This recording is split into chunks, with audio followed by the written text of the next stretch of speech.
codes verified. Priority 1 message from Starfleet coming in on secured channel.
Hello, Captain. Is this where I stop talking about hoovering Schneef?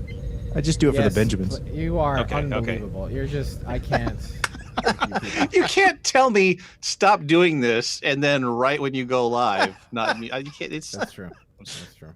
I'm sorry. Hello, everyone, and welcome to the live recording of episode 452 of Priority 1, a Roddenberry Star Trek podcast. Thank you all so very much for joining us during this live stream. We've already got several people active in the chat. So a big shout out to Jamal, to Josh. Welcome back. It has been a while. To Shane, to Ed, to Silver Sky High. Welcome, welcome, welcome. Don't forget, right now is a really good time to hit that share button if you're watching us on Twitch or on Facebook or on Periscope or on YouTube. Make sure to hit that share button and let everybody know that this is how you're spending your Tuesday night with us, talking about Star Trek, because there is no better way, especially if you have to stay indoors. There is no better way to do that than by spending it together, talking about Trek. Why not binge all of our shows? with social, yes, with good social distancing. So, days of content for you. Yes. Weeks at this point. So yeah, how are you? How's everybody here? Joining us tonight are Tony, Skiffy, Kat. How's everybody doing? Doing well. So far, Never better. okay. So far, so good. So far, so good. So, I work at Princeton. Oh, did Yeah, you said something they happen made at Princeton? headlines. Oh, wait, what? Yeah, Princeton is one of the other schools. So I think Stanford was the first Ivy League to do it, and then Princeton's doing it now, where they, for 2 weeks, beginning March 23rd, all classes are virtual. They have to be virtual. All events are canceled. Anything that puts 2 or more people together, Jesus is not there, because they're not allowing it. So Whenever 2 or 3 are gathered in my name, there the coronavirus transmits. yes. So Nice. Gonna get an amen. So Hallelujah. I'm glad I'm glad you got that joke, Tony. I'm glad that you got that. When you grow up Catholic, there are certain trigger yes. phrases and trigger words that, I was wondering if I should kneel down or stand up or what, peace be with your soul, whatever it is they say now. So- Advisory Panda. Jesus didn't self-isolate though, and it was only for 3 days, not 14. That's true. That is true. That is true. So yeah. So these last 2 days, We're all going to hell. Princeton. No. I think I like to think no, that Jesus no. has a sense of humor about these things and is laughing with us. So yeah. So Princeton's going virtual classes for 2 weeks. And then it's reevaluating at the end or sometime between those 2 weeks. But yeah, it's like I've never seen the university so like crazed right now in terms of, preparing for these kind of things, making sure the technology's in the way. And that's what I do. I work IT at the university for one of the departments. And I am grateful that I work for one of the smaller departments, the smaller academic departments. But still, it's everybody's going crazy. My sister's the IT manager for a community college just outside of Wichita, and she has to get 700 PCs ready for distance learning things. Wow. Yeah, so between all the different teachers and servers and all other kind of stuff, she's got to go through all of them. She's not a happy camper. No, I bet. So what you're saying is it's a good time to be Microsoft selling licenses to software. Maybe, yeah. Yes. Yeah. Oh no, that one's So expired. Zoom- That was illegal. Oh, If you were thinking, this is one of those times where I look back and think, wow, I should have invested in Zoom. I should have put money in Zoom, or GoToMeeting. Cisco, who is that? Cisco. Never have But there yeah. been so many nitro boosts to Discord. Right. What's So- that one meme? I saw the best meme going around. It was like, oh, I guess this meeting could have happened via email. Yeah. Oh man, yeah. I'm like, this is my Oh, life. that's great. That's actually really great. Because now I'll send everything. it to you. Oh, please do. Please Oh, do. That's man. awesome. It's the metaphor in investing is that when the tide goes out, you find out who's not wearing trunks. That's this. When you can't have meetings, we find out. No, you didn't have to have all those meetings, did you? You just didn't have to, did you? Well, it took us a crisis. Well, so everybody who's watching us now, please, I'm sure you have all. If you are a Trekkie, I'm sure you have seen I'm sure your friends who know you're Trekkies have sent you this. There's that little trend going on that instead of shaking hands, do the Vulcan hand gesture. Right. Say the opening lines to Star Trek as you wash your hands. I mean, you all know that I am an absolute germaphobe. How does saying the open lines to Star Trek make germs go away? It's you Space, count. the It's- final I- frontier. Voyages, These are the Voyages, voyages of the Voyages Starship Enterprise. Be sure to get between your fingers and under your fingernails. Yes, nails. I've always done- No man has gone before. I've always done, or when I was a kid, I did saying your ABCs. I did Twinkle Twinkle Little Twinkle, Star. twinkle, little star. Yeah, I've done that. That's the same So- song as the ABC song. Yes, I know. It is. Elijah, the chat is not on the Mozart screen right wrote now. it. Oh, the chest on the screen. Oops. Blammo. So yes, Captain, stay safe out there. I know several of you are already in New York City. Jamal, Ed, stay safe out there, and everybody across the U.S. and across the world, stay healthy, drink plenty of fluids, wash your hands, turn the page, wash your hands, turn the page, wash. I'm your liking this. hands. The Battlestar Galactica opening monologue also works. Rick roll yourself. That's good. So yeah. All right, let's do a show, shall we? Okay. All right. Okay, I'm going to hit the big red button for intro in 3, 2, 1. This is Elijah, intro sync 1. This is Cat, intro sync 2. This is Tony, intro, sync 3. This is Skiffy intro sync 4. Intro in 3, 2.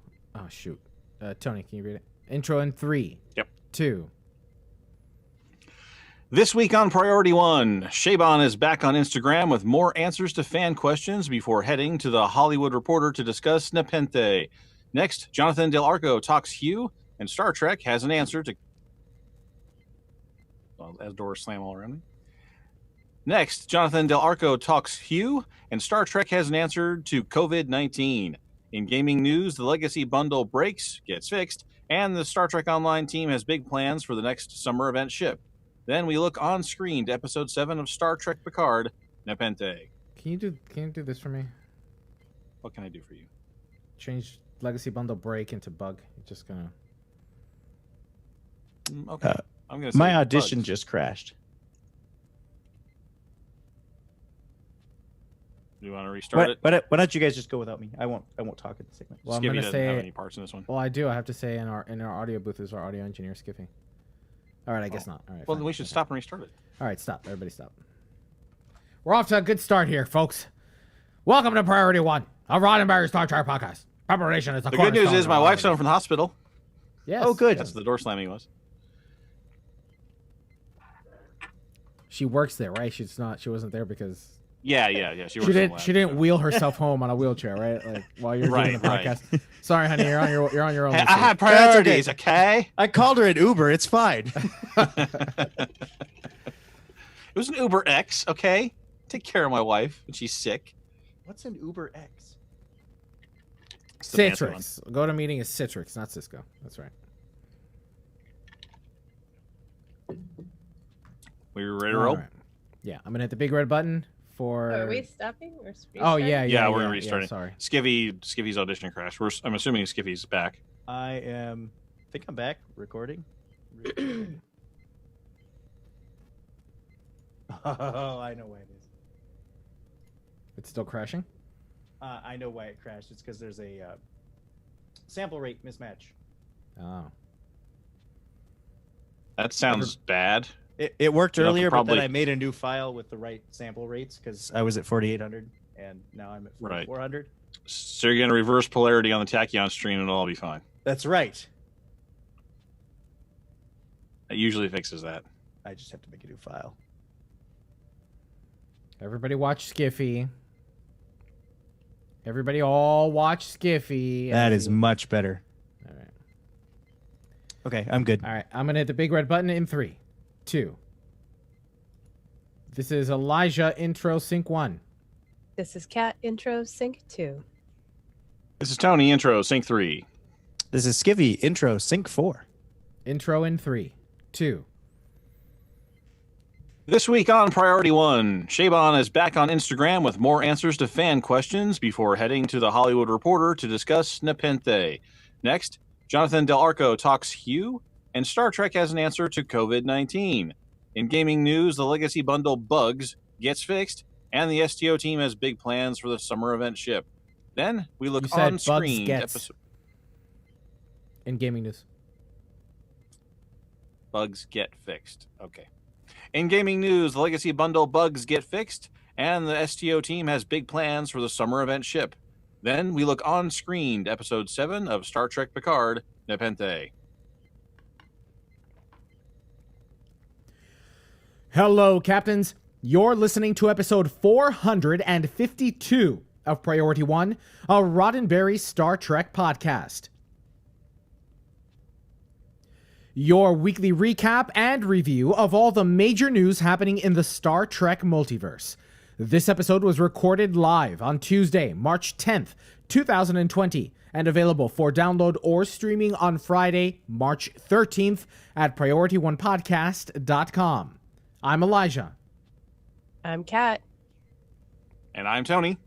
And in our audio booth is our chief audio engineer, Skiffy. Hello. How are you guys Before today? we jump... Oh, sorry. I'm fine! We can skip. Go ahead. Go ahead, Tony.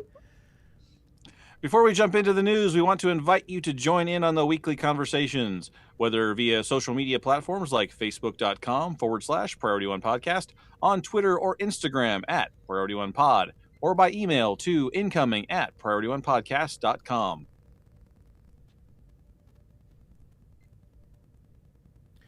Captains, we work really hard to produce this podcast from week to week. Unfortunately, that is not an inexpensive endeavor. The tools that we use, like Adobe Audition, Google Drive, all of these things are necessary in order to make sure that our team of volunteers, people who are not getting paid for the work that they do on Priority One Podcast, can do that work efficiently. But in order to do that, we need your help. As I just said, we are a group of volunteers with a passion for Star Trek, and we believe we're carving our own little corner of podcasting news in the Star Trek universe. So, if you can, trek us out over at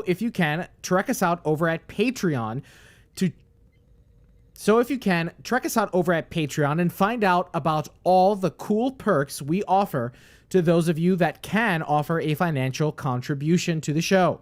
It's a monthly donation. It's charged once a month to your credit card or whatever form of payment you sign up with.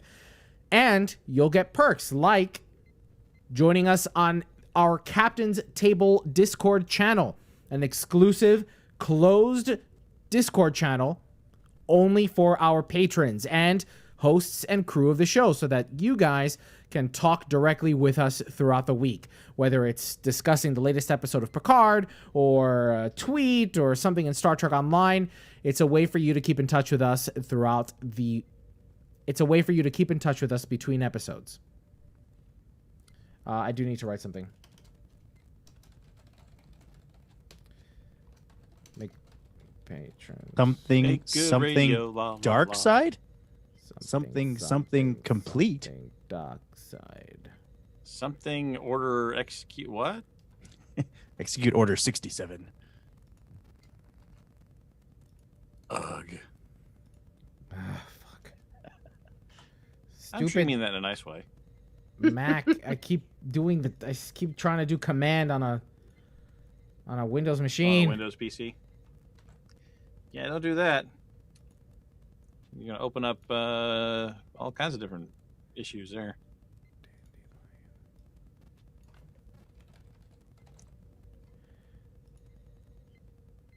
Okay. I don't know how much good radio I want to make, because it looks like you type something and then you look like you're done, then you change it. Just afraid that you're going to do that again. So I'm going to be here making mediocre radio by humming The Girl from Ipanema. Your go-to.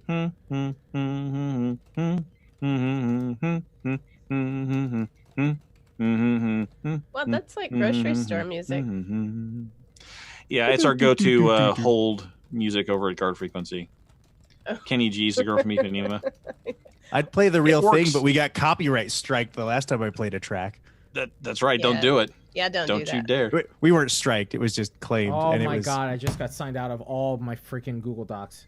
Anyway, Kat, can you read what I just wrote? I meant to write Patreon family.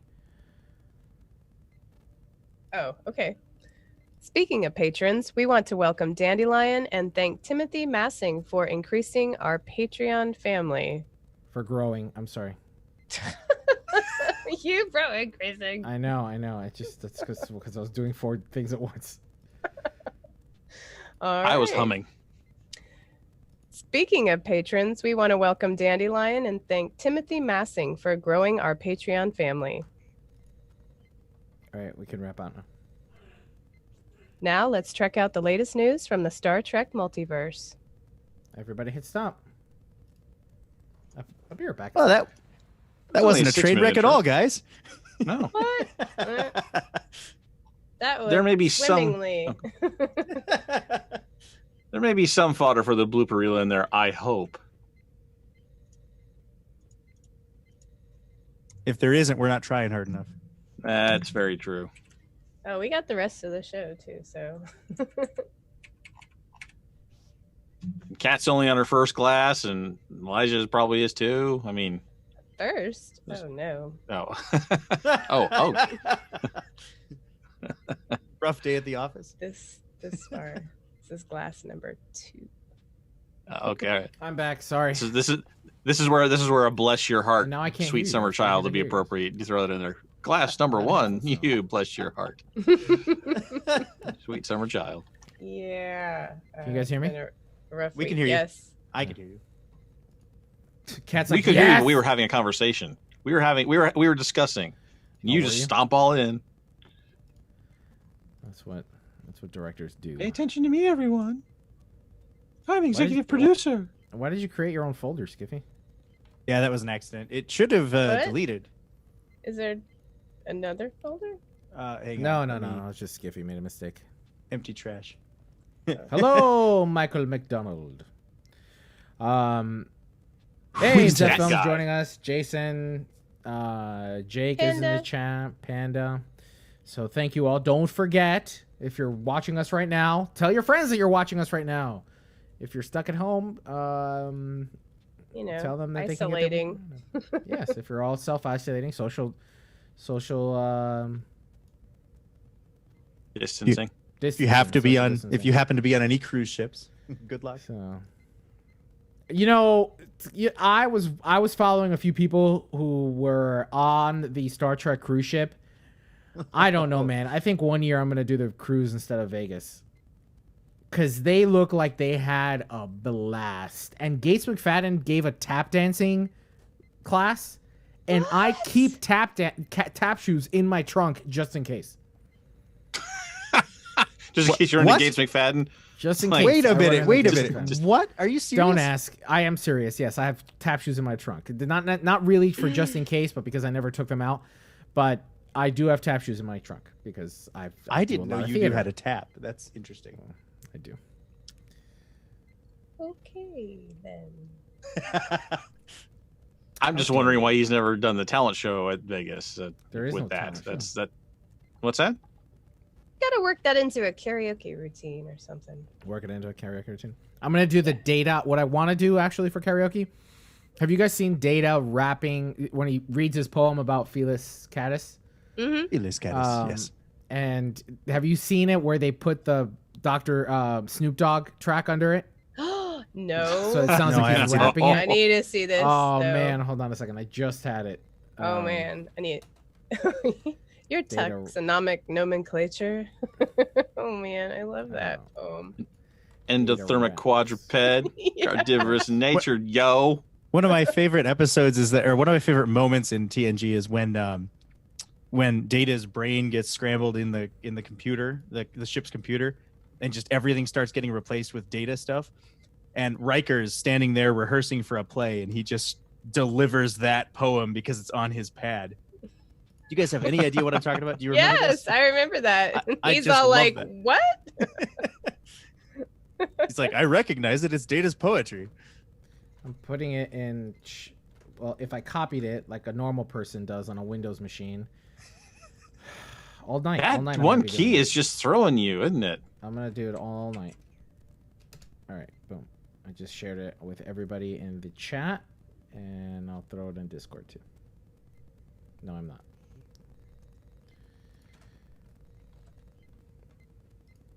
So we could do the next segment. We could. We could. I mean, I'm Alright. just That's I'm pretty just thinking. great. That's pretty talking great. out loud here. I don't know, spitballing, if you will.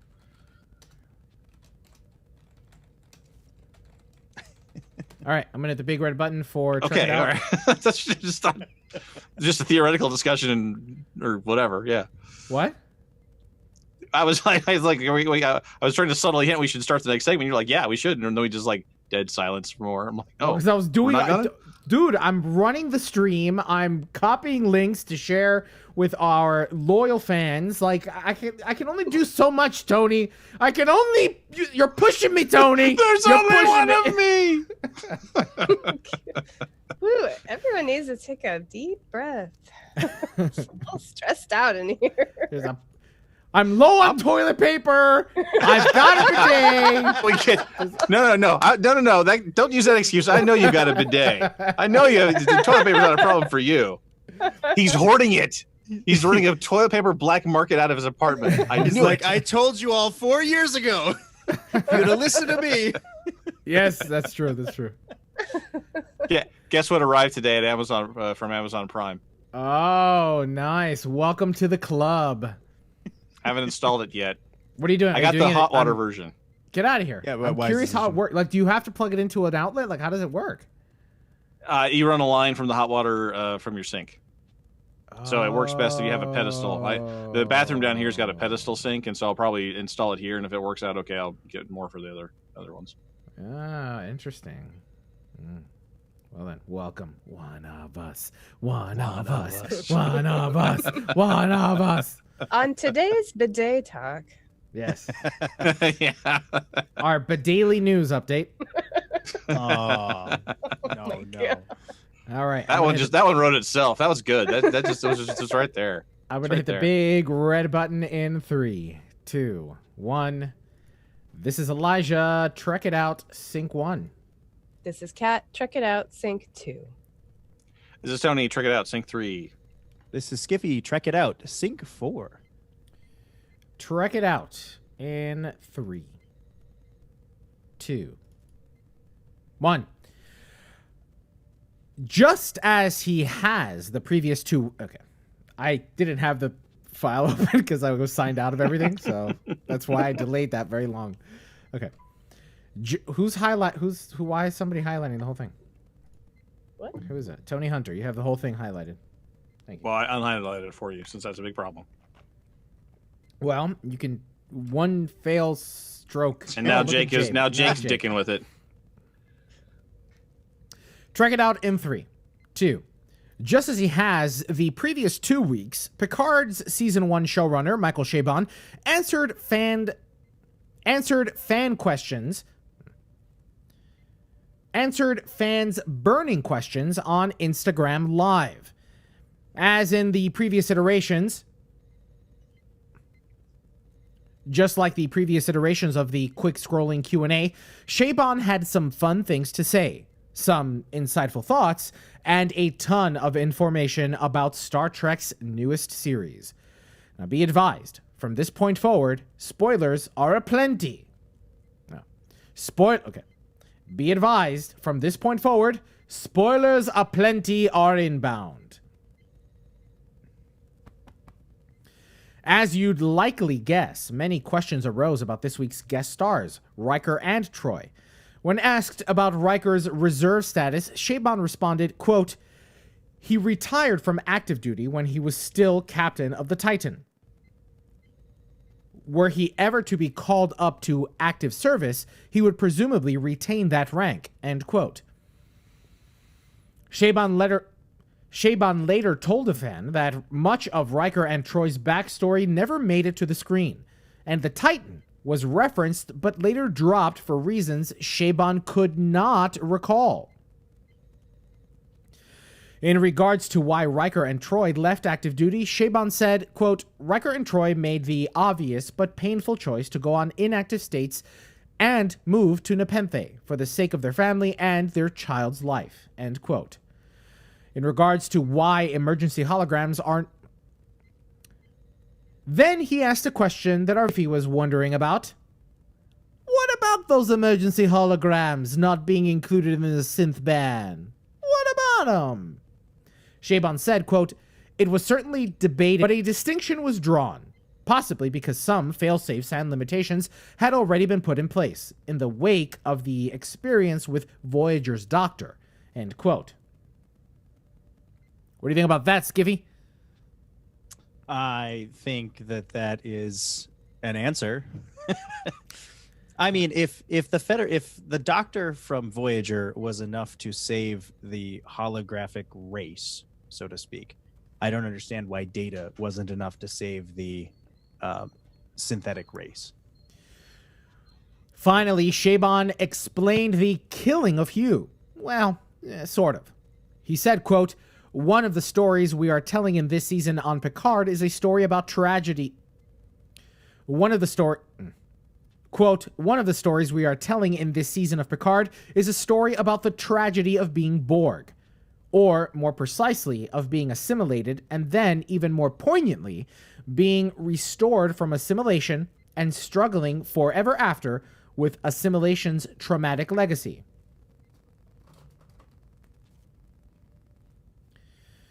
In a very unique way, Hugh was able to recontextualize his trauma into something that brought healing and hope to others, which gave purpose and brought healing to himself. But his predicament, like that of all former Borg, as he explained to Picard in episode 106, remained essentially tragic. And tragically is how he dies. cut down by someone who sees him as a disgusting monster at the moment when he makes his boldest claim to dignity and freedom. End quote. If you can believe it, we only scratched the surface of the Q&A. So, for a link to Shaban's Instagram post, check out the show notes. So, you're not satisfied with the limitations of the hologram, being that it needs a holo emitter? I mean, I feel like synthetics could have very similar limitations put in place if they're programmed that way. The three rules? Is that what you're talking about? Yeah, basically.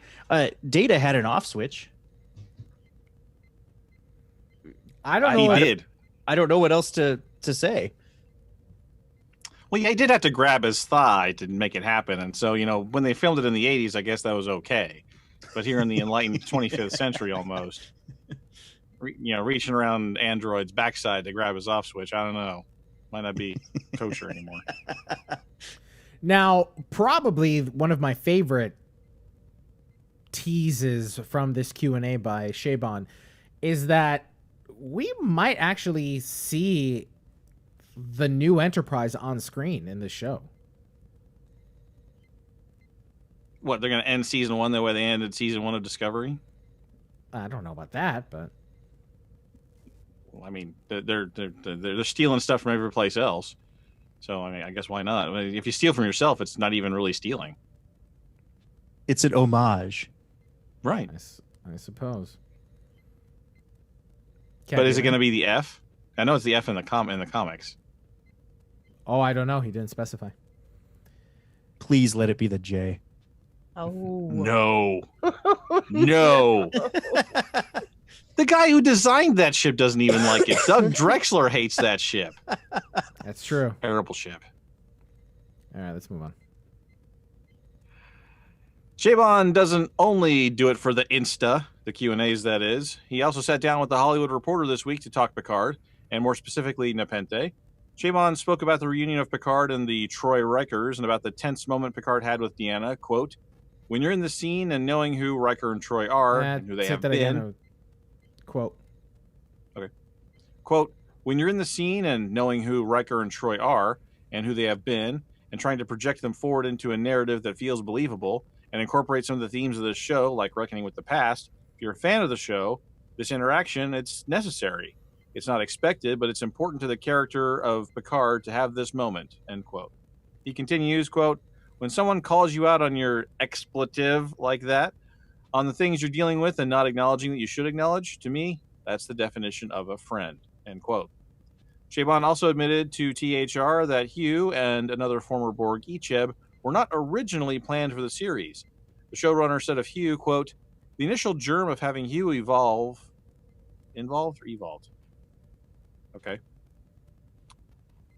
Is that supposed to be evolved? I did not write this, so I have no idea.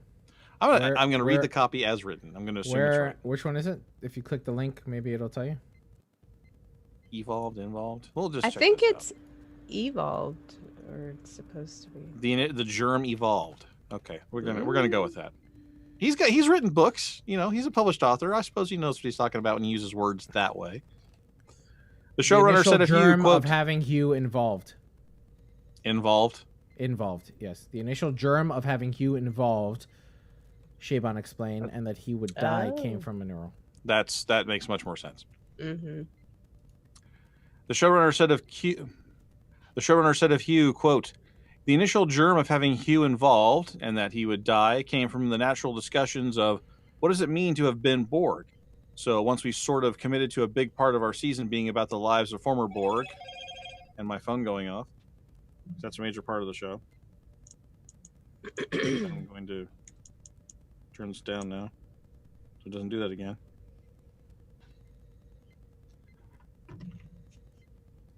All right. The showrunner said of Hugh, quote, the initial germ of having Hugh involved and that he would die came from the natural discussions of what does it mean to have been Borg? So once we sort of committed to a big part of our season being about the lives of former Borg, XBs as we call them, and exploring how their lives are traumatized from that experience, how they have or have not dealt with that trauma, and how they remain these objects of fear and hatred even though they were victimized by the Borg, To put Hugh in the center of that led to what we felt like a dramatic way to service the character's end. End quote. Well, Captains, we will certainly be getting into more of Q's Q. Well, Captains, we will certainly be getting more into the episode Nepenthe, Picard's 7th episode for this season, later on in the show during our segment titled On Screen. And of course, we'll be diving even deeper and probably more colorfully in After Hours, our separate podcast exclusive to our patrons over at patreon.com/Priority1. Oh, I have thoughts and feelings about this episode. I have words. All right, then.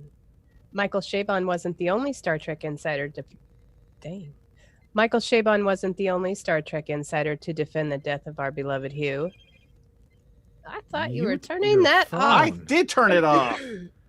It's a new phone. Rookie. I don't have all the I don't have all the kinks mistake. worked out. I'm just gonna turn it off. First of all, what is that? A Nokia? Like, It plays a great snake. Yeah. it does, like it's sort Is of that your sounds sidekick? like. It sounds like a like an old 90s. It's a flip phone. Shut up. It's a Get BlackBerry. out of here. It's a Motorola. I haven't. All the things are default and everything I haven't messed with it enough yet. Yeah, I didn't think anyone could pull off the pink razor until I saw that. All right. Right. Michael Chabon wasn't the only Star Trek insider to defend the death of our beloved Hugh. Jonathan Del Arco, the man behind the cybernetics, sat down. Everything's going crazy. All right. Let's try this again.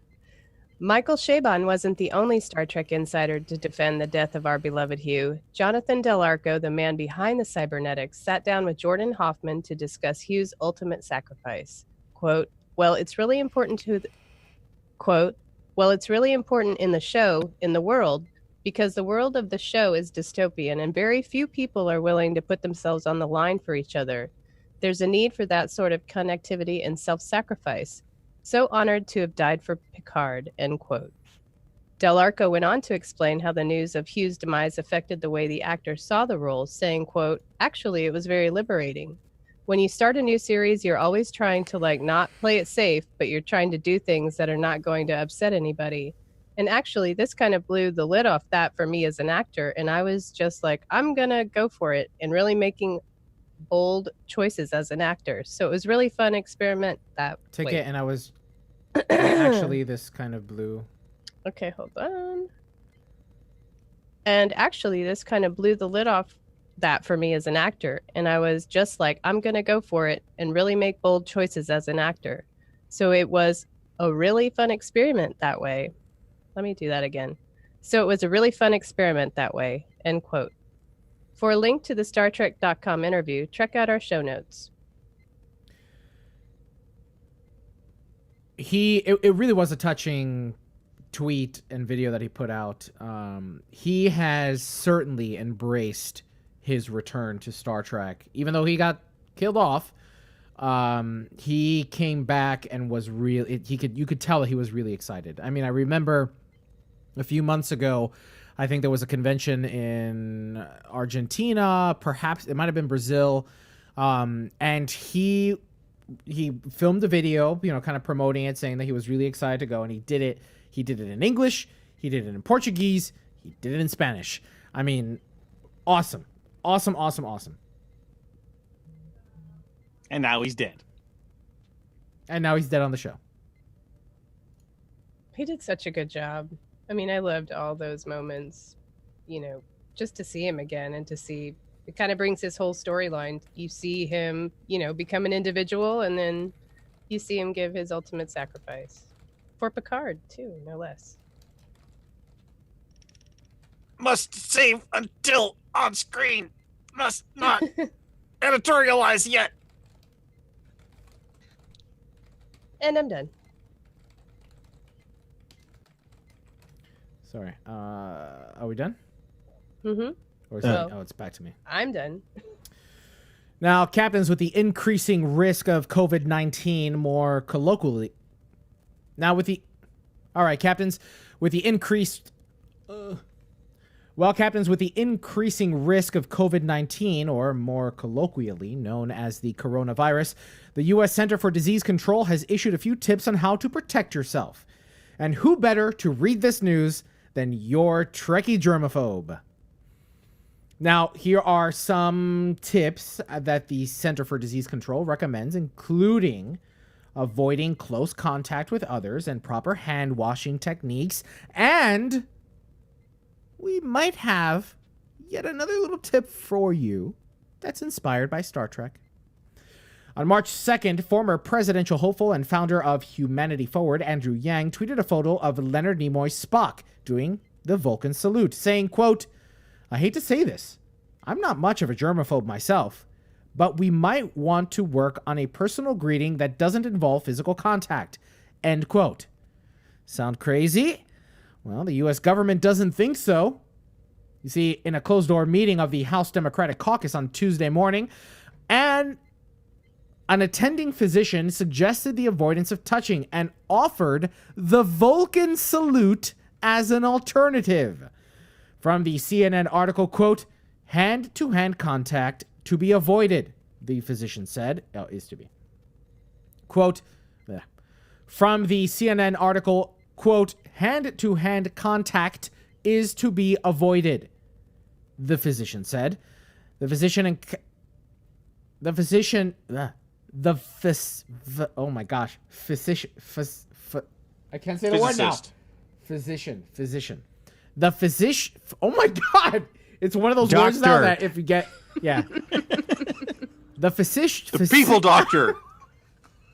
People doctor said to do it the right way. You know what this reminds me of? This reminds me of a species. Species or species? Species or species. Then we go to Riza or Riza. Physician. Rizian or Riza. Physician. Why can't I say the word? The doctor encouraged lawmakers to... That's so weird. My brain just shorted out.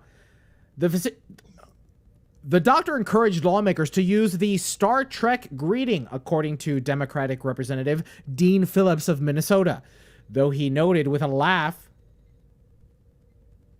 he was unable to separate his fingers to properly make the gesture. End quote. Physician. Okay, so swing and a miss. Damn, I tried. Physician. All right, so we've avoided the close contact thing, but what about? It's not my. Yo, I'm telling you, it's been a rough week, man. It's been a rough week. It's Falling apart at the seams here.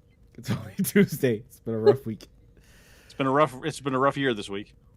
Yes. All right. So we've avoided the close contact thing, but what about proper hand washing? Because that's important. And I'm going to call you out if I'm in a bathroom with you and you walk out without washing your hands. Ew. Well, according to the CDC and me, you should be washing your hands often and for at least 20 seconds. Now, you know what else takes about 20 seconds?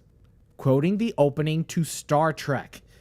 The brilliant realization was tweeted out by our friends at Roddenberry with the caption, quote, "We didn't make it up." End quote. So, wash your hands until you get to where no one has gone before.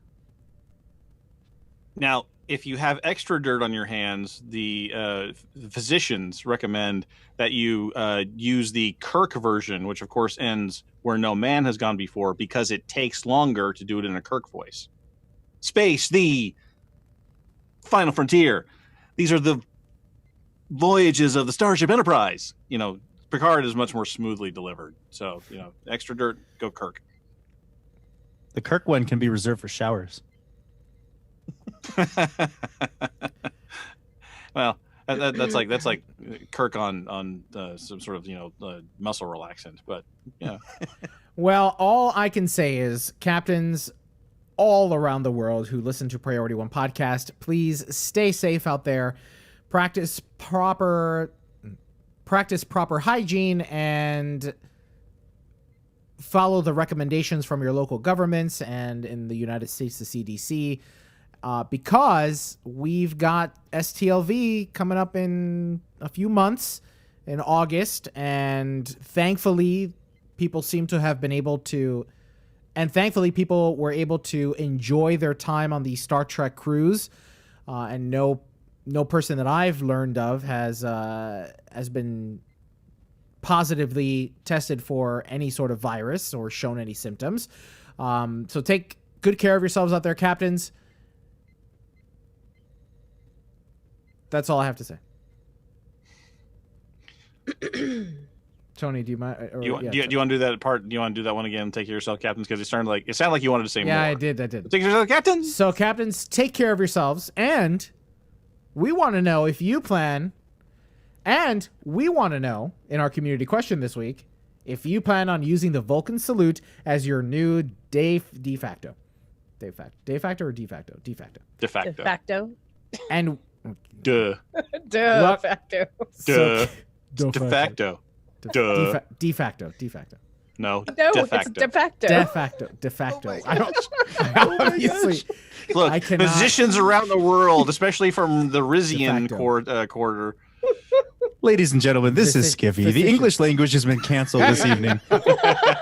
Please join us next time. All right.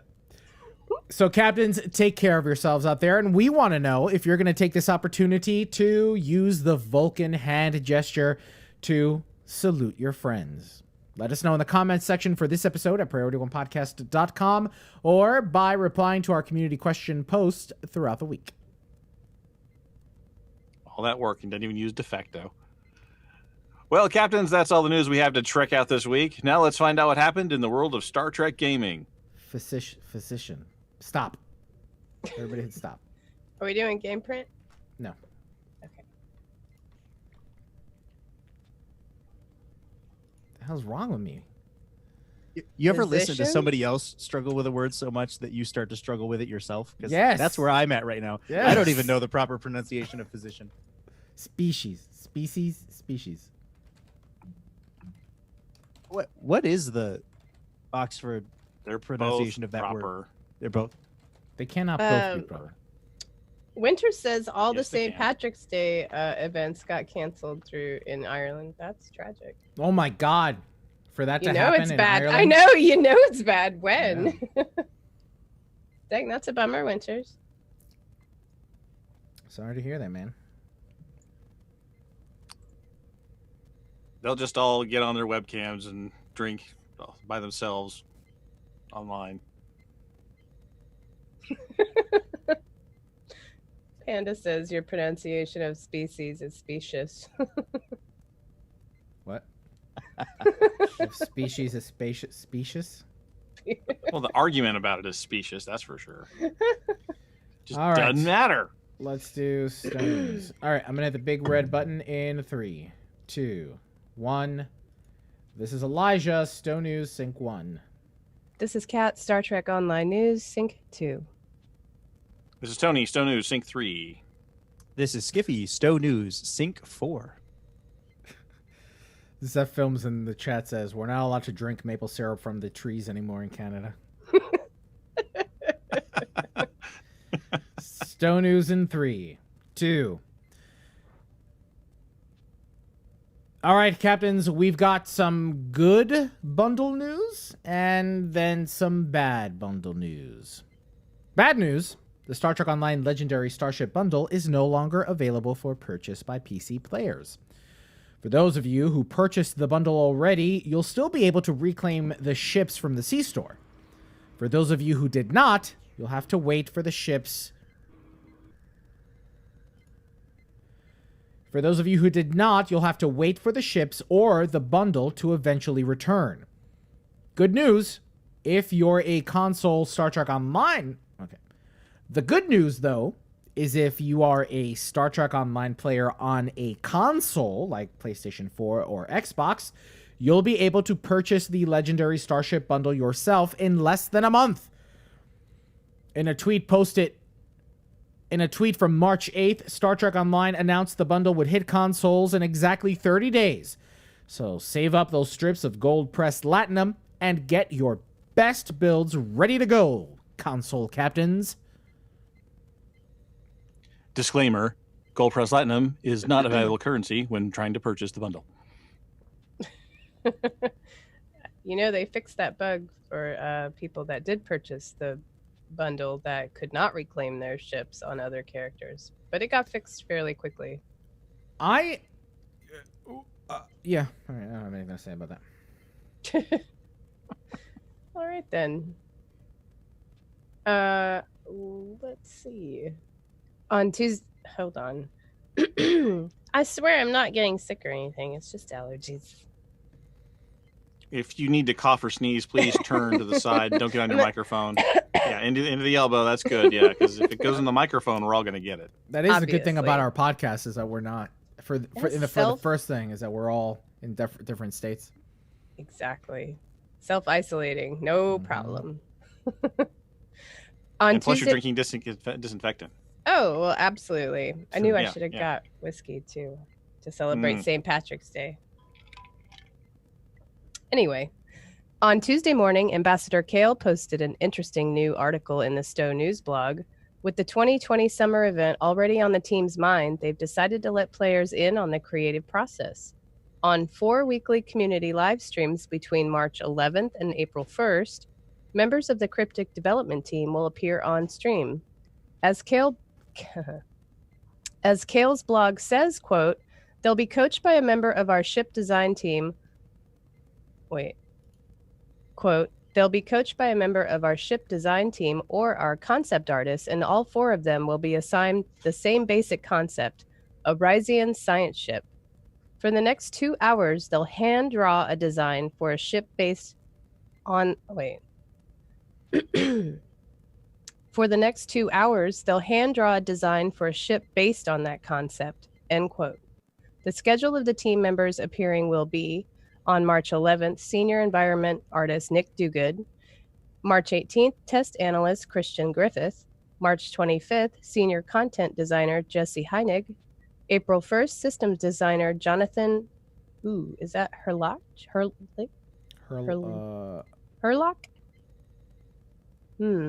Sorry, wait. Jonathan. Herlock, yeah. April 1st, systems designer Jonathan Herlock. Once the concept designs are all completed, the 4 drawings will be presented to players to vote on their favorite. Then 1 more live stream will be dedicated to watching official concept artist Hector Ortiz turn the winner into a finalized Star Trek Online ship concept drawing. Tune into those weekly live streams on Cryptic Studios' Twitch channel at twitch.tv/Cryptic Studios. I'm sorry, I'm confused here. So it's who's designing the ship? It's Nick, Christian, Jesse, or Jonathan? Yeah. Yeah, they're designing 4 ships. All of them.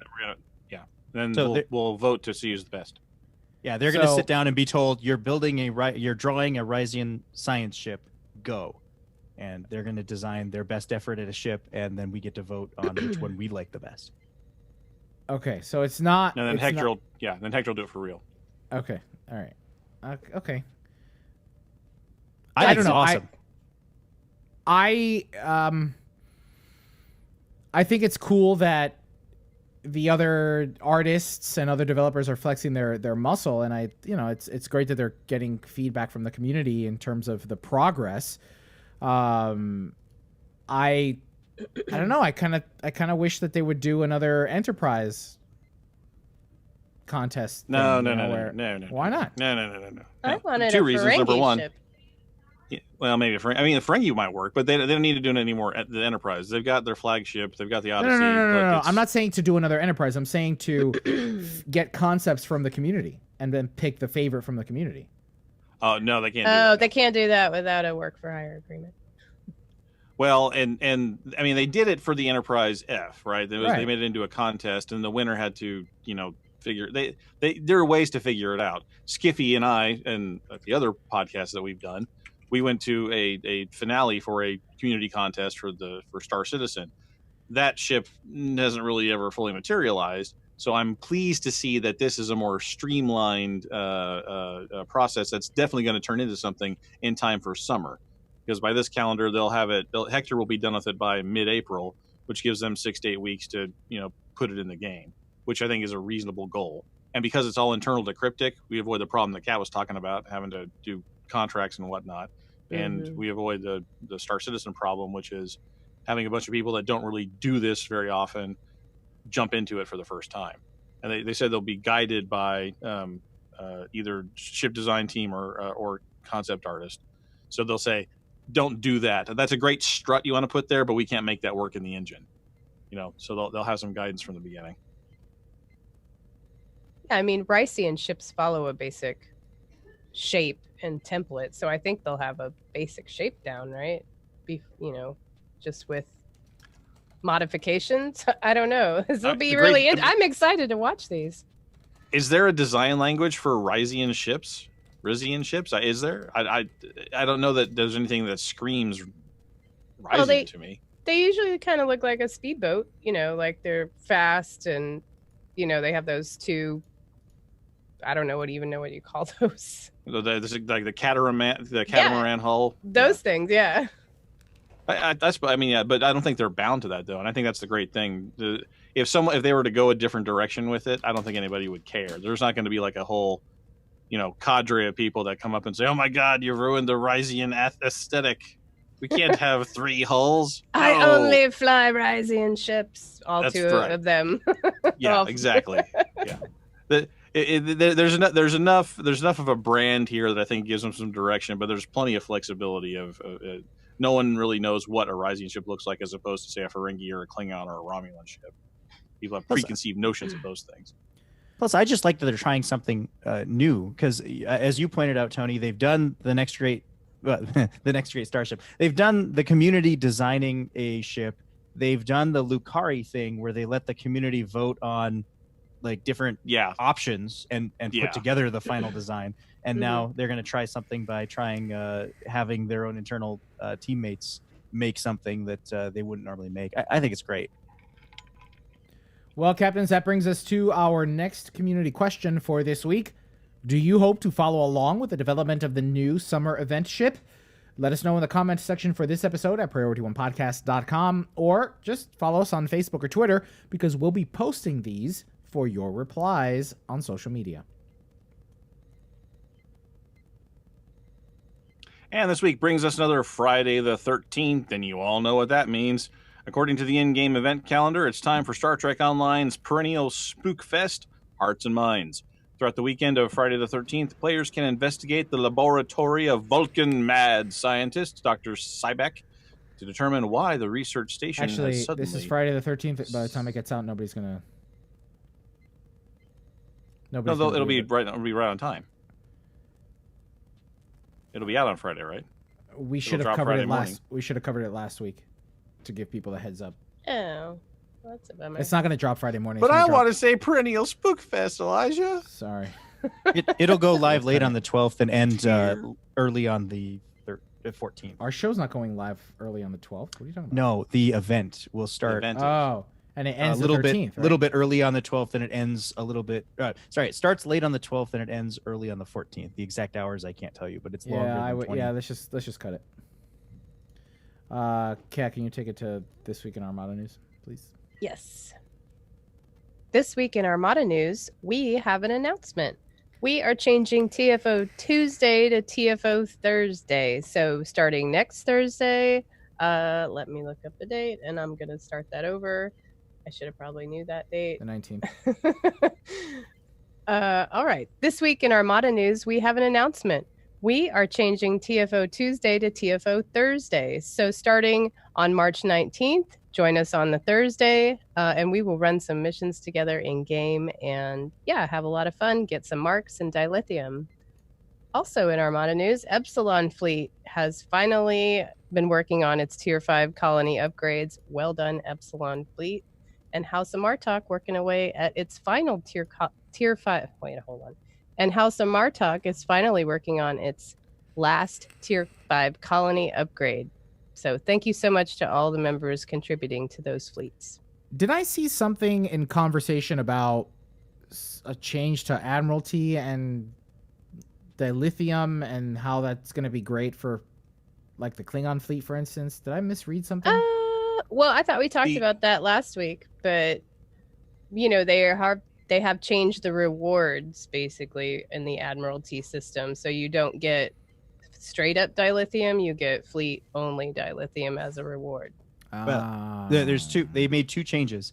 Ferengi and Klingon used to give you a lump of dilithium ore when you completed the 10th series, the 10th event that would pop up, special tour mission. Of duty or whatever they were. One of them now gives you fleet only ore, fleet only vouchers. The other one, instead of giving you a deluge of dilithium, it now gives you a bonus pool, and you just automatically unlock that on your character and get bonus dilithium as you're earning it in game. Nice. Okay, cool. And that's already live today. Go ahead, Tony. It says top tip odd episodes. This is 452. You want me to read it anyway? We didn't do one last week. Correct. We haven't done one in a few weeks. Yeah, it's been a while. All right. And in an effort to lend a hand to new players or even surprise the most veteran captains in Star Trek Online, here's our top tip. Suppose you've been playing the game for a good while now and you finally hit Tier 6 completion, at least a handful of those reputations. You're a little bored and you'd like to spice up the game with a fun new ship, but you don't want to spend your cash or convert your dilithium stash to Zen. You don't even really care all that much about a new ship trait because the trait on the ship you want won't fit your build. All you got to do is remember to visit the ship vendor in your favorite social hub. In the ship vendor UI, just filter the ship list to rank fleet Tier 6. Pick out a Tier 6 fleet ship you're itching to try. Make sure you've claimed at least 5 fleet ship modules as a Tier 6. Make sure you've claimed at least 5 fleet ship modules as Tier 6 reputation rewards for 100 rep marks each. Then go ahead and buy that Tier 6 fleet ship for just 20,000 fleet credits plus your 5 fleet ship modules.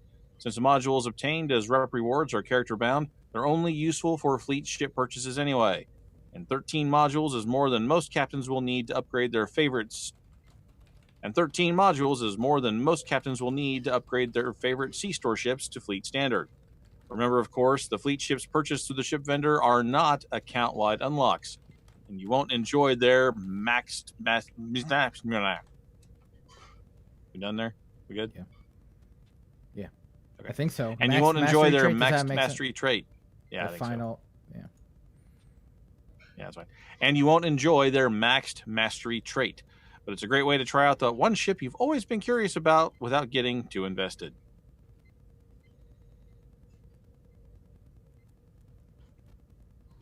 Oh, sorry. Scrolling down. In other gaming news. Wait! Timelines change imminent! According to a press release on VentureBeat.com, mobile game operator Tilting Point has acquired Star Trek Timelines from Disruptor Beam. In support of the new acquisition, Tilting Point announced the formation of a new studio, Wicked Realm Games, along with the hiring of 19 team members from Disruptor Beam. Meanwhile, Disruptor Beam will focus on its proprietary free-to-play gaming engine. Tilting Point has been partnered with Disruptor Beam on Timelines since offering user acquisition funding in 2017. Speaking in an interview, Tilting Point CEO Kevin Segala said, quote, or Segaya, if he's Spanish, said, quote, "We're very excited about this acquisition of Star Trek Timelines. It's a phenomenal game. And we see an opportunity to take the game and add more resources to help make it better. We've extended the license on it, and we're adding new content, including the newest show, Star Trek Picard, which is great." End quote. Well, that won't take them long. There's only, 2 ships? Right. 2 ships, a handful of people. And a half-dissected Borg cube. Right. Well, remember, Timelines isn't just the ships; it's the characters as well. So you could see, the F8 android or Dodge or Picard, older Picard kind of thing. There's less of those every week too. That's What's user There's acquisition funding? That's interesting. Yeah, so I went poking around on this one because this interested me maybe more than it should have. So what the company is, the Tilting Point, they basically go out and get you customers. They will go out and advertise and do advertising campaigns and recruitment drives, and then deliver those to the game company for apparently no upfront money from the game company. So they'll spend their own money to go acquire everyone, and then take a commission or a headhunting fee or whatever for the amount of customers that were delivered. So one of the things in gaming is, how much does it take to get a new user? And most games will put a dollar figure on that, how much they expect to have to spend to get a new user on board, and then how much that they expect each customer to give them back over a lifetime. This company just says, we'll take care of that first part for you. That's interesting. Yeah, and apparently it works, because the other fun thing I found out when I was doing a little research, Star Trek Timelines has made $100 million. Really? Yeah. According to these people, when they did the price tag on acquiring this thing, the number they tossed out was, well, it's $100 million game. So, Wow. so yeah, there's a lot of money to be made in those mobile handheld games, especially if they're licensed to from a well-known IP. So We're in the wrong business, guys. we definitely are. Cat, can you Yes. That's it for this week in gaming news. Now let's look on screen for the 7th episode of Star Trek Picard, titled Nepenthe. everybody hit stop. Is it Nepenthe? I thought it was not. I was pretty sure it was Urapente. I thought it was not. What about pronounced. rural Pente? Beta It's out in the Pente? country. Yeah, rural Pente's out in the country. Well, aha. Urban Pente. Nepenthe. Gentrified Pente.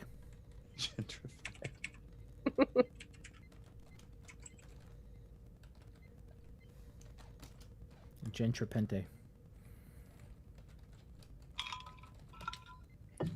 Sinners all need to repente.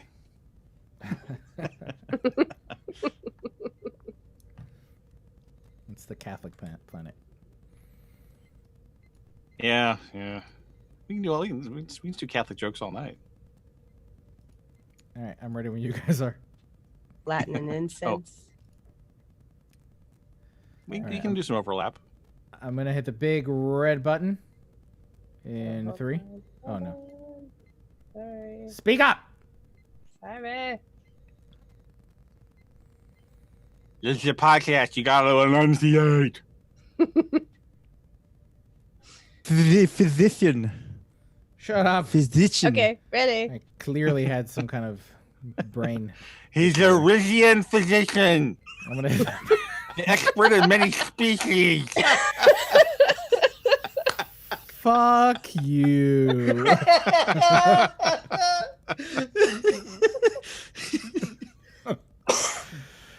Oh my god. That's the show title, The Risian Physician. There it is. No, we don't do witty titles anymore. That's bad for SEO. Oh, well, no wonder Guard Frequency only has no listeners. All right. We do witty titles every week. It's a pretty good show. You should check it out. Big red button in 3, 2. This is Elijah, your Cuban physician. In 3. Oh, Hey, you got it right. On screen. You got it right. Editors, just pop that in. Elijah, sync 1. This is Cat on screen, sync 2. Sync 3. This is Skiffy, sync 4, on screen. Something. On screen in 3, 2. Computer, set Star Trek Picard, Episode 7, Nepenthe, on screen. Let's go back in time 3 weeks to the Daystrom Institute in Okinawa. Remember that vague conversation that Agnes and Admiral O had? It was not so vague. Turns out, according to O, if synths aren't eliminated, they'll go all Schwarzenegger, and Agnes pukes. Back in the now, the La Serena is trying to shake the relic tractor beam. Wait, I thought it was the artifact. It is the artifact. That's a better word.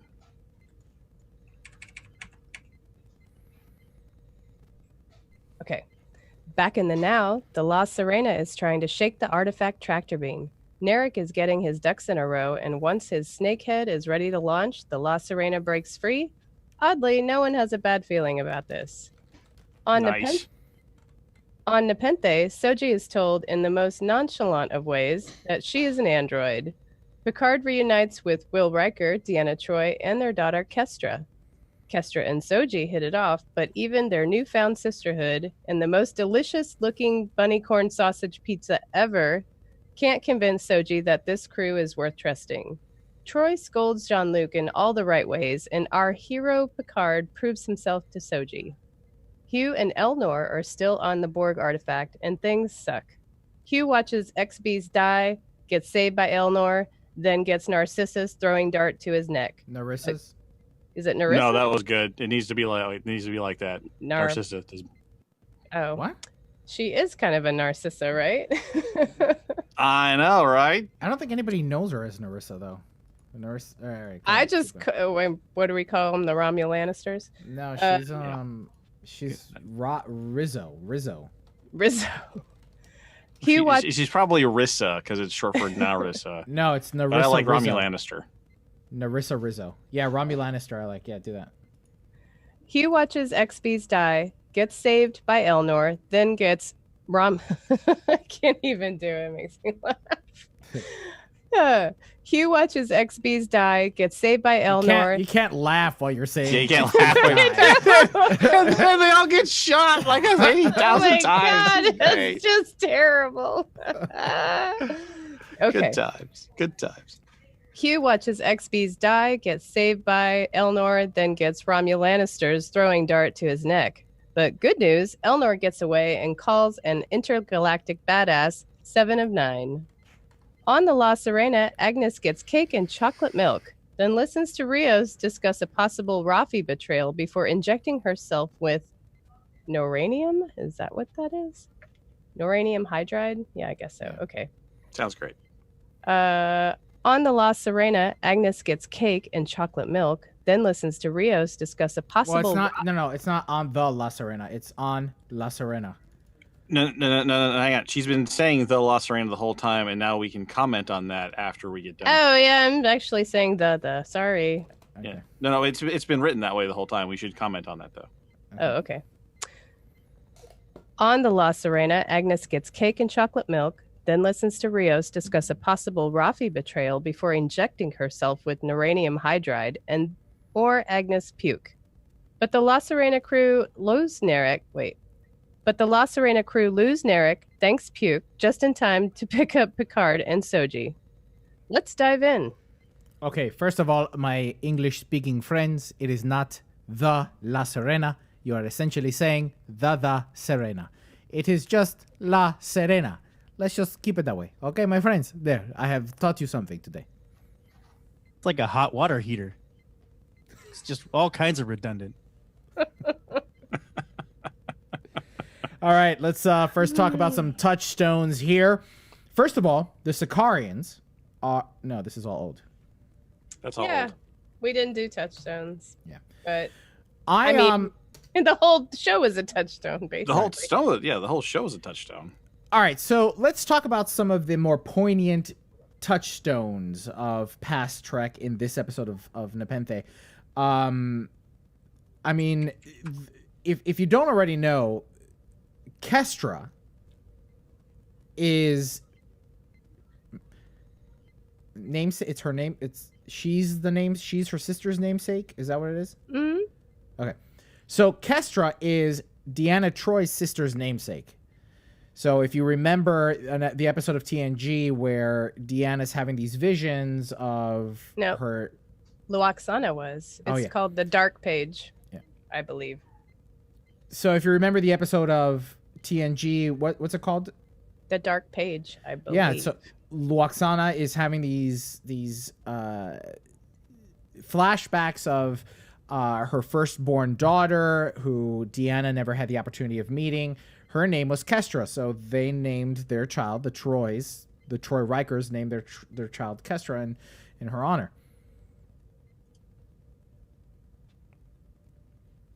I can't think of any other touchstones beyond that popped out of my that Oh, that well, the jumped out to bunny me. corn, right? The bunny corn, isn't that the throwback to those unicorn dogs? And also, they're adorable. Oh yeah. Oh, you know what else is the Ferocins? That was a Kazinthi. Kazinthi. Right. Kazinthi are a throwback to the animated series. Really? And I'm surprised they tossed it in there because I thought the whole reason they didn't do Kazinthi in Star Trek Online was a licensing problem with Larry Page. Can't remember the author's name, but he like, I think he wrote that episode of TAS, and then they couldn't use it ever again because that was his IP. So I guess they fixed that.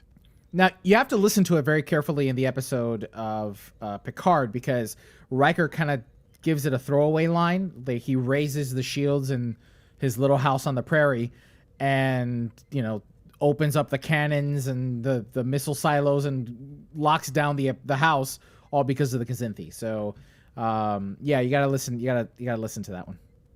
Advisory Panda in our chat mentioned that Girardi is listening to Cassilian Opera, which is a callback to Discovery. Yep, that is another throwback to Discovery. Good catch. All right, so let's talk about the episode and give our impressions of it. Kat, why don't you go first? Well, this may be my favorite episode because, of course, you love to see Picard rejoin with Troy and Riker, and you just feel like that was just coming home, and you see the situation they're in now, and where Picard's at, and Deanna, man, she really brought it home. She was so fantastic. I love Marina Sirtis' performance in this episode. Super powerful. I mean, I cried a couple of times. It was really, really good. I loved it. I'm glad they let her play it a little less over the top when it used to be, right? She's like had a few years to work on this, and it's no longer, when the emotions come or whatever, she's got it a little more together. Like when she first met Picard there, they hug it, and then she pulls back for a second. You just look at her for a second, then she sort of tilts her head and kind of goes, "Aw," like, it's like, oh, okay, she's doing the empathic thing there, but she's not like collapsing into a little puddle under the bridge, right? I thought that was a lot. They let her be a little more subtle, and I thought that was much better. I liked Kestra. I liked her the second time I watched the episode. The first time I watched the episode, she was a little too spunky for me. It was a little too. It felt over the top. Like, wow, that's a departure.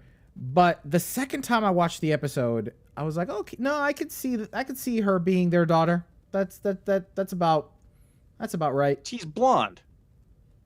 That's the one that's like, wait a minute, hold on, come on, you got because they're both brunettes. Yeah, I mean, No. Picard. I mean, Riker's like, you think back in the days, the big black beard, right? Back in the day, Sirtis had like the long, dark hair, right? I mean, what are they doing casting a blonde girl for that part? She's Too adopted. recessive can make a blonde. My There mom you go. has black hair, and I came out blonde. Wait, she's a synth. Oh, man, Oh. maybe. Go, there it is. Oh, Maybe. I have a prediction though, but we can keep going on with impressions. Yeah, I mean, this episode for me overall reminded me a lot of the scene in Logan where they have this short respite with the family they help on the highway with their horses. Right before they all get murdered. Right. Just before Xavier, spoiler alert, gets murdered by Weapon X, by Wolverine's clone. Young Wolverine. So it serves its purpose as giving us that respite, right? And then on top of that, we fall into the embrace of a family and friendship that we have loved for over 30 years now. It felt like, yes, it warmed my heart. I don't understand why Hugh had to die. Thank you. Can we finish the Rikers first? Can we finish the Rikers first? Sure. Okay, because we all have things to say about Hugh. Let me finish the Rikers first. It was all very fan service, and it was an important thing. I can't remember if it was during on screen last week or during the show proper when I said when they want to bring back old Picard, they'll do it with pomp and circumstance. When old Picard is back, they're going to point fingers and flashing signs at it, and they did when the dinner table, like thoughts everyone around my briefing room, ready room table, and I've got a mission now. You can't stop me. So they've decided to turn the Picard switch back on here in this episode. And my second thing here we need to talk about, this should have happened about 4 episodes ago. This should happen a long time ago. Well, did it, or we're is now this late in the game? Are we late in the game, or is this something that it's because we're being forced to watch it weekly feels out of place? Because I feel like if I was able to binge this, I would have appreciated this episode more in the grand scheme of the story. Like and you would have that gotten scene there in faster Logan. too. Well, that scene in Logan takes place pretty late in the film. It's definitely late second act. And that scene served a purpose. It served a very specific purpose in Logan. So, can we move to the Hugh thing? All right. Because this all ties together. Right. Good, so in Logan, we have that respite of them finally feeling like a family. So, Xavier gives that little monologue to dialogue with Wolverine, with Logan about that feeling of this is what it could be, this is what this could look like, kind of thing for us. And then everything goes to hell, right? So the Wolverine clone comes in and then kills Xavier. And Wolverine finds Xavier and is there for Xavier's death. He is present for Xavier's death. And even though it was a painful moment to watch him die in his arms, to watch Xavier die in Wolverine's arms, it served a very specific purpose to continue Logan's motive to protect the girl, and Picard has no idea it happened. Right. Or has already should have assumed it happened, because as far as he knew, as soon as he jumped through the Stargate, they were dead. Hugh and Ella were dead. I don't see yet the ramifications of Hugh's death other than of Hugh's death other than it being simply pull the carpet from under your feet move. That's exactly how it felt. Or rather, them trying to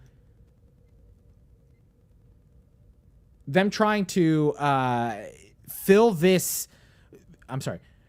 Or rather, them trying to meet this standard that's happening now with television. We made the joke earlier about Game of Thrones and the Romulannisters,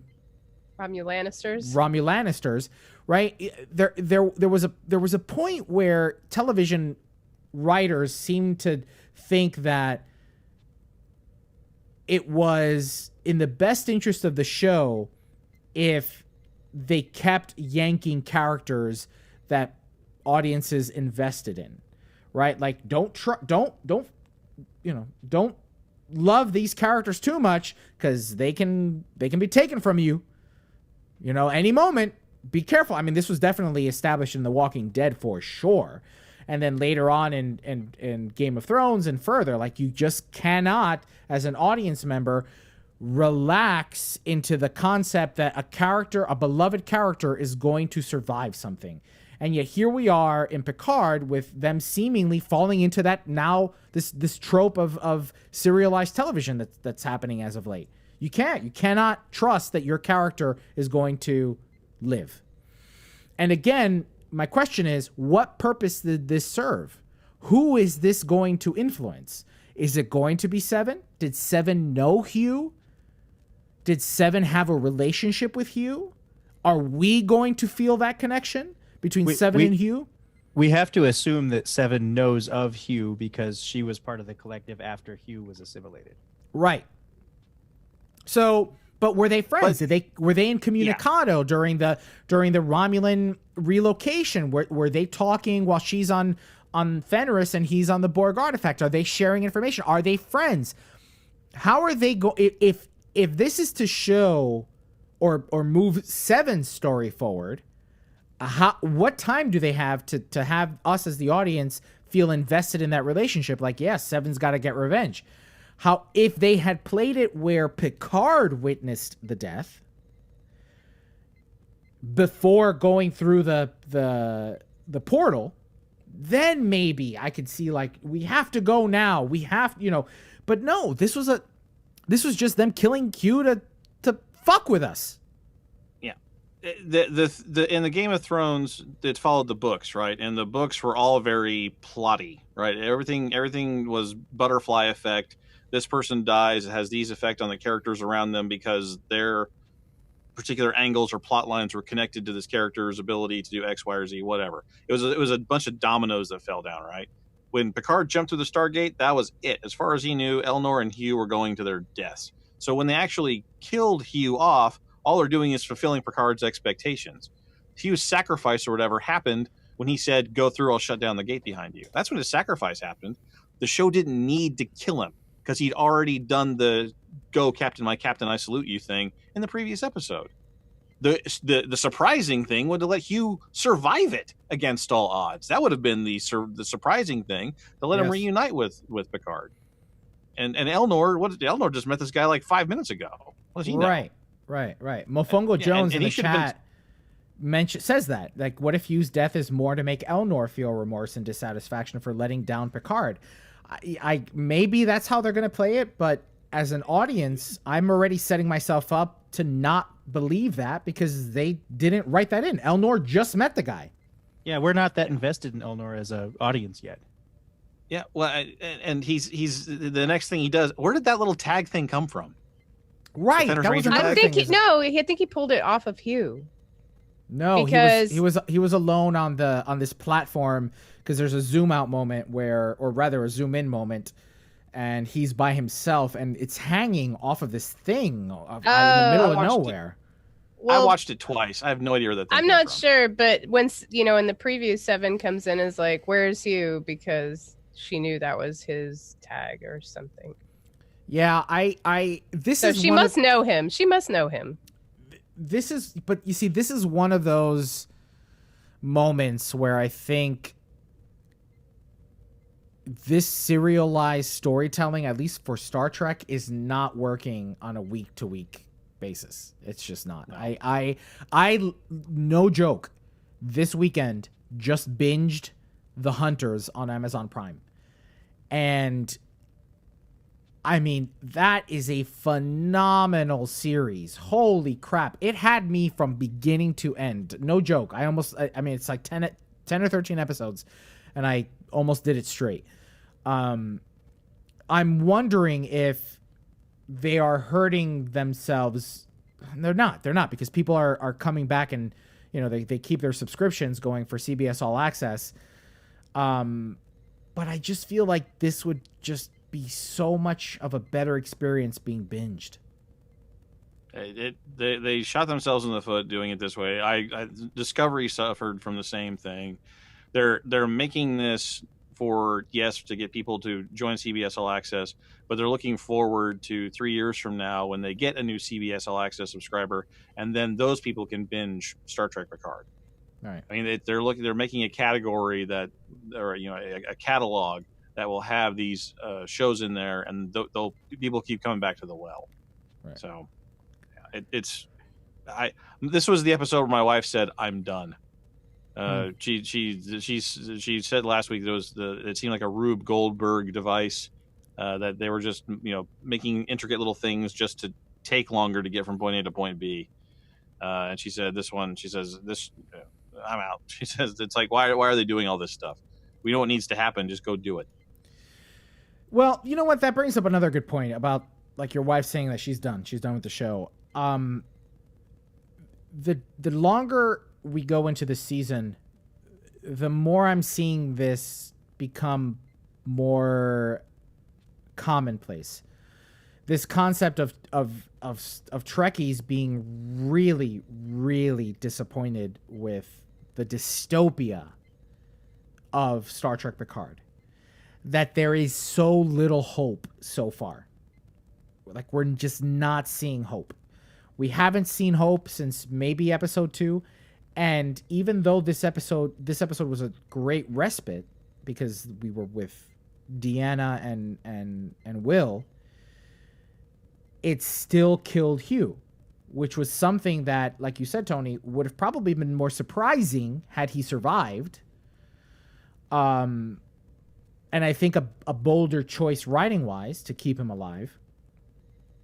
But I'm hearing more and more Trekkies be really disappointed with the dystopia and how hopeless this series has become.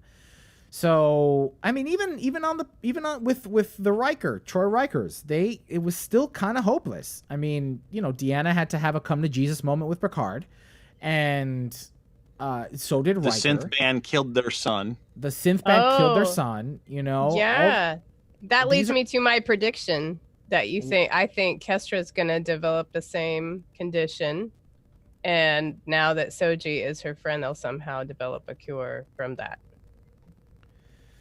Maybe. Sure, why not? I mean, yeah. I mean, that's the sort of that was a sort of heavy-handed sort of foreshadowing that is like, you know, it's not, you know, we still need the synths because they have something to contribute. Well, right. You know, that the concept that the Federation is sort of like fallen or has taken it, to use Chabon's sort of phrase, the shine's been taken off of it, right? You know, they're not as all powerful and as all altruistic as they had been in the past. Well, it resulted in the death of a starship captain's oldest child and forced his retirement. So this is like one of those things where it's not even, forget about the whole moral utopia thing. Just think about smartness, right? Just think about like using your brains. The synth thing helped out with so many different things, labor. It helped with medicine. It helped with, you know, presumably other areas of research that Girardi and her colleagues were in. You know, removing that entire sector of technology with very little regard for the consequences of removing it, that just seems like they're not just taking the shine off of it. They got significantly dumber. Like the Federation got dumber in the 15 years since Picard retired. So it just doesn't, the gears just don't fit. I understand we're in a different era and, you know, things are different now, but it's just like, make the world make sense to us. It just doesn't. Well, there are only 3 episodes left, and there's quite a bit to wrap up in this storytelling. We can only guess. We can only guess and take it 1 week at a time. Until the inevitable cliffhanger. Until the inevitable cliffhanger. That is absolutely true. On a lighter note, the Riker Troy cabin is the same one used in The Great Outdoors with John Candy and Dan Aykroyd. Oh, I didn't realize that. That's awesome. It also looks a lot like the cabin that Tony Stark had in the Avengers Endgame. No. I don't think it had a different. The Endgame cabin had a really nice porch, and this one did not. A covered porch, and this one did not. I only know that because I, no joke, just watched Endgame again like 3 or 4 nights ago. So okay, go ahead, Rob, clear us out. Well, actually, let me say this. Well, Captains, we're going to be diving deeper into this episode on After Hours, a show completely exclusive to our patrons over at patreon.com/priority1. At just $10 a month, not only do you get access to things like our private Discord channels exclusive to our patrons, but you also get an entire new podcast episode each and every week, an additional 30 minutes at least of us talking about the latest headlines or episode of Star Trek. That wraps up this week's On Screen for Star Trek Picard. Now let's open hailing frequencies. What?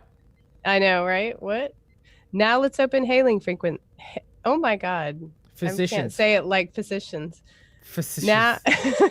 Now let's open hailing frequencies and see what's incoming. Sorry, give it to me one more time because you were laughing. Damn it. Now, let's open hailing frequencies and see what's incoming. Everybody hit stop. Wow, we have that's like a new pin on the map, France. I don't think I've ever had or known of a listener from who has said, "Hey, I'm from France." So that's awesome. So welcome, hello from France. I think you mean bienvenue. Bienvenue. Welcome and bienvenue. Welcome. Sorry, that's what you get. You also could have started singing anything from Les Mis. True. That is true. Come on, man. Isn't that expected for me to sing something from Les Mis? I did Yeah. Javert. It's on brand. Oh, and Amsterdam. Nice. Oh, man. I don't know what welcome really is in need to- Amsterdamish. I really need to... Amsterdamish. I think it's Dutch. Is Amsterdam Yes, not I Dutch? think that's right. It is Dutch. It's Dutch. That's Dutch. Oh, Austria. So nice. Willkommen. All right. That's awesome. Willkommen. There's Willkommen. Yeah, there you go. Willkommen. I just got a Restream message right now that said, "Congratulations, you've received 1,000 messages today with Restream chat." That's awesome. Thank you, guys. Don't forget, if you're watching us and you enjoy what you like, hit that share button. If you're watching us on Facebook, if you're on Twitch, grab that link and put it on your social media channels. There's a whole bunch of countries in Europe we haven't listed yet, so let's get a whole cracking bunch of here. countries in Europe. It's true. It's true. Luxembourg. Come And on. the represent. rest of the world. Luxembourg. Really? There was a hello The rest from of the world, Malaysia? Skiffy? Get Come on, outta come on. here. One Malaysia. continent at a time. Who was that from Malaysia? Hold on a second. I wish I could find that. I like to think of as Zoolander. I know, me too.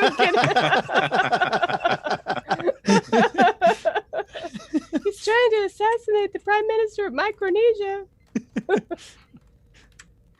Oh my god, I love that movie. right, The files are in the computer? Where are all the files? What is this? A Senate for ants? The real one's got to be at least 3 times bigger. He's absolutely right.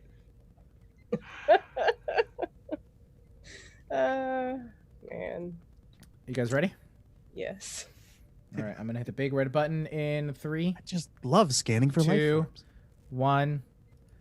This is Elijah, feedback sync 1. This is Cat, feedback sync 2. This is Tony, feedback, sync 3. This is Skiffy, feedback, sync 4. Feedback in 3, 2. Well, Captains, hailing frequencies are now open, and we're ready to receive all of your incoming messages. Our first community question this week was, should William Shatner reprise his role as Captain Kirk, either as a cameo or in a title role a la Picard? From Twitter, Henry, otherwise known as @RomulanAle, says, Kirk should come back for us one more time. I get that they killed him in the movie, but I won't see anything if you won't. From Facebook, Mike McLeod writes in, first, Shatner said he was not interested in cameo roles. Second, the reason behind Shatner's decision were logical. God bless the man. I fully understand and support Shatner's explanation and decision. We owe Shatner some respect with his decision. Kirk died as an optimistic hero. Nothing more to be written. Mike, I'm gonna disagree about that optimistic hero thing. I think he was given a terrible death. Mm-hmm. He also didn't die alone like he predicted in previous film. That too. From Facebook, Mark Jenkins writes, no, Bill Shatner has had his time as Captain Kirk. I don't really know what story they could tell for him. He's run his course as one of Starfleet's best captains. I don't really know what story they could tell for him. He's run his course as one of Starfleet's best ever captains, and that's how his legacy... Dang. Legacy. I don't really know what Right, this... Money Penny. I was just thinking that. I was about to say that. It's an excellent legacy, Money Penny. I don't really know what story they could tell for him. He's run... Red October standing by. Shaken, not All I stirred. can see is Oh my gosh. Okay, never mind. I don't really know what story they could tell for him. He's run his course as one of Starfleet's best ever captains, and that's how his legacy should be left. Pike is unexplored, though, so CBS, if you're listening, we're waiting. We're waiting on that Pike movie. That's right. Our second community question this week was, are you more likely to pick up the Mako or Wrath of Khan costumes now that they've moved to the Lobby store? On Facebook, AJ Biega writes in, yes, on the Mako, but only when it's on sale. 300 Lobi is too much. Would have been better if it was 200. I mean, it's not a ship. Not sure why it's 300 at all. I agree. Because Space Barbie, that's why. From PriorityOnePodcast.com, Tyler Maxwell says, correct me if I'm wrong, but aren't they essentially more expensive now? Take the Mako uniform. It used to cost 2 million dilithium. Assuming a 425 dil per zen exchange rate, that 2 million dilithium would convert to about 4,700 zen. Compare that to the new Lobi store price at 300 Lobi. At an average of 4 Lobi per open lockbox, it'll take about 75 keys to get that 300 Lobi. At 125 zen a piece, purchasing 75 master keys costs a total of 9,375 zen. Aha! Wow. But there's an event running right now that'll give you 1,000 Lobi by the end of the year if you participate for free. True that. But you should just get it when it's on sale for sure. Yeah. And way to math that, Tyler Maxwell. Well, I got a bone to pick, Tyler Maxwell. Here's your homework for next week. Lower that 425 to about 250 because that's where Cryptic wants it to be. That's where they're shooting for. That's what their ideal is. So run the math on that and see what you come up with. So basically double it. So double the 4,700? Well, yeah. Double it or have it. Yeah. Well, depending on how you're looking at it, you're doubling the cost or having the result. Right. So it would be more dilithium to get the costume, right? You'd have to earn more dilithium to convert to Zen. So, I mean, take that 425 and chop it roughly in half. And that's about doubling 4,700, which puts it at 9,400, which is right where they want it to be. So I think their math works out pretty solidly. Correct me if I'm wrong. I'm happy to be corrected if I am wrong. But I think that they've looked at the economy and decided that dilithium's out of whack, so let's tone down the earn rates a little bit. And they're moving some stuff around, but I think they're still trying to keep it roughly level, at least to their ideal. Well, but I mean, I see it as more of a consistency these were the only outfits. So there's also the EV suits, but these were the only suits that were in costume outfits that were in the lithium store, and they were absurdly priced. Now, I'm not saying they're not absurdly priced now, but they are more in line with what the outfits cost in the Lobi store, which I do think are 200 each, aren't they? Mm-hmm. They are. So, I mean, it's a little bit more consistent now. But yeah, in general, dilithium's easier to come by than Lobi.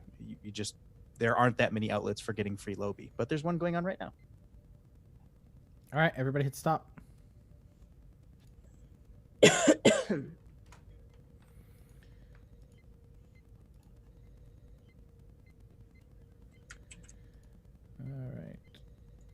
You know what? I'm curious right now. So everybody who's watching us in the chat, just sound off on your state, or if you're in the United States, what state you're in. And if you're outside of the United States, at the very least, what country you're in. Just curious. When you say state, you mean state of mind? No, in the United States. Yeah. And if you're outside of the United States, what country you're in. And if you're in Canada, what province are you in? Turkey, get out of here. Garrick? Wait, I thought Garrick was in... Panda, we know you're in a dissociative state.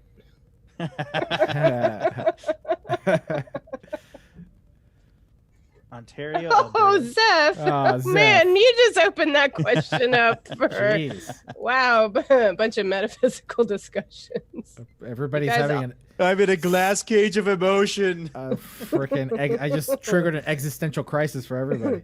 I'm alone. Baxter, bark twice if you're in Milwaukee. Oh my god. This is right up there with what should we call this boat? Yes. Yeah. Bodie McBoatface. Bodie McBoatface. What state are you in? A failed state. Thanks for asking. Winters is in an awful state. Ed, you're in Jersey? I thought you were in the Bronx. Who's in Jersey? Sorry, the Bronx is not a state. No, well, I mean, I think know it that is. Ed was from the tri-state area. I knew he was in New York or New Jersey. I thought that he was in New York, not New Jersey. If you ask a New Yorker what state you're from, they're going to give you the borough if they can. Right. They'll just assume you know it's New York. All right, let's do Forget closing. about it. Forget about it. I'm from Long Island. Closing is 7.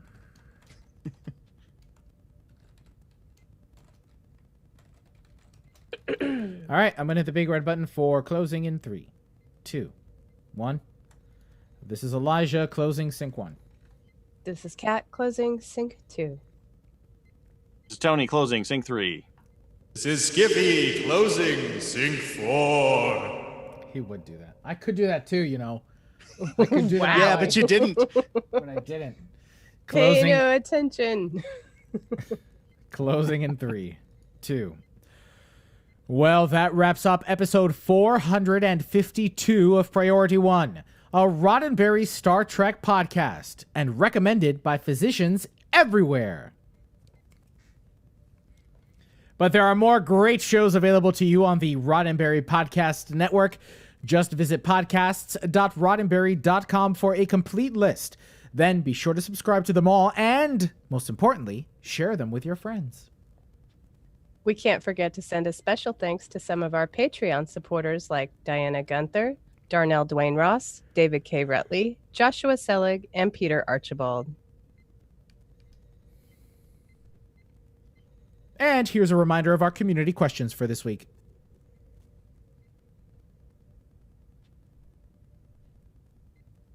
Are you going to be using the Vulcan salute as your de facto greeting? Or have you been using it already? Also, what do you think of the new summer... Oh, that's not what I asked. Also, will you be participating in the development of the new Ryzian science ship and what it will look like? Captains, it's important to us that you get your voice heard and that you participate in the conversation. Leave us a comment on our website at PriorityOnePodcast.com, on our Facebook page at Facebook.com/PriorityOnePodcast, or find us on Twitter and Instagram at PriorityOnePod. And if you're still craving more, be sure to spend time with Winters and me and the rest of the Priority One Armada. Saturday nights, the Armada broadcasts live to review the latest news from Star Trek Online and the Armada community, including spotlighting some of our amazing members. With regular giveaways, there's something for all Star Trek Online players, whether you're new or veteran. Follow us on all our social media accounts for broadcast times, and if you'd like to join the Armada, visit PriorityOneArmada.com.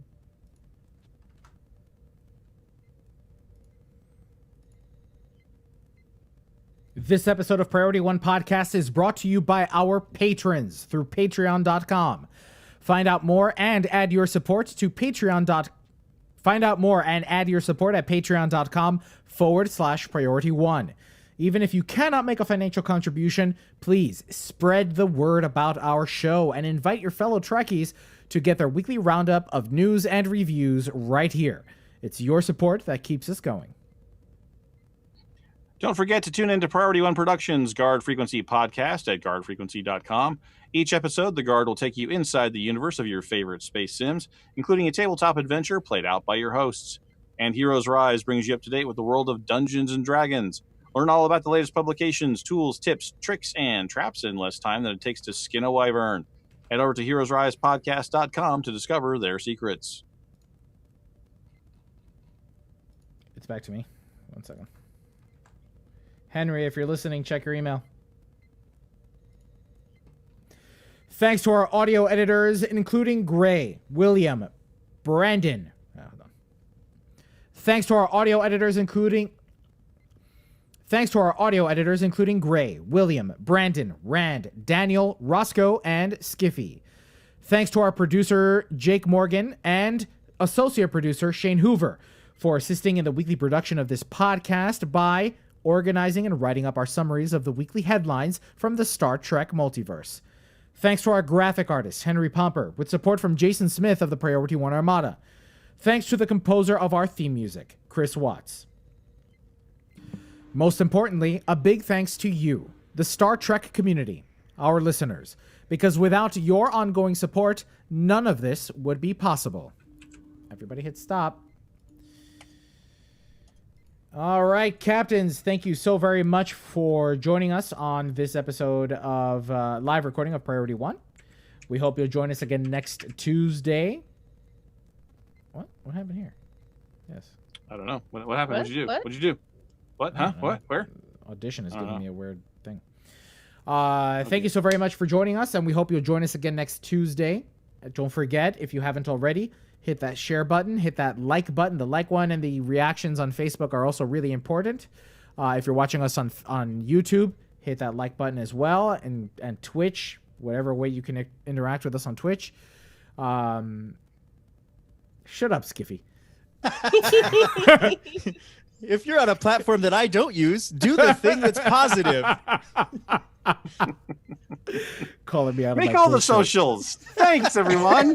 No, it's just good that Periscope. Skiffy, I don't know anything about that, but I was really, good on you. I was really hoping that nobody was picking up on that, but that's Skiffy knows me all too well when he knows I'm making shit up. So thank you so very much, everybody, and we hope to see you again next Tuesday at 9 p.m. Eastern. Say goodnight, everybody. Bye, y'all. Good night. Good night.